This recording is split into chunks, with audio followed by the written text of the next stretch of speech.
उत्तिष्ठ नरशार्दूल कर्तव्यं दैवमाह्निकम् उत्तिष्ठोत्तिष्ठ गोविन्द उत्तिष्ठ गरुडध्वज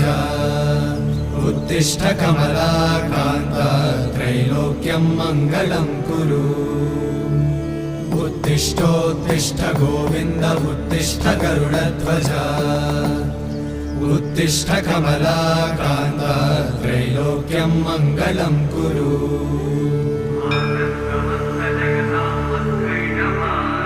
मातः समस्त जगतां मधुकैटभारे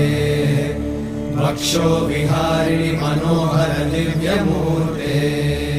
श्रीस्वामि निश्रित जनप्रिय दानशीले श्रीवेङ्कटेश दयिते तव सुप्रभातम् तव सुप्रभातमरविन्दलोचने भवतु प्रसन्नमुखचन्द्रमण्डले विधिशङ्करेन्द्रवनिताभिरर्चिते वृषशैलनाथ दयिते दयानिधे अत्यादि सप्त ऋषयः समुपास्य सन्ध्या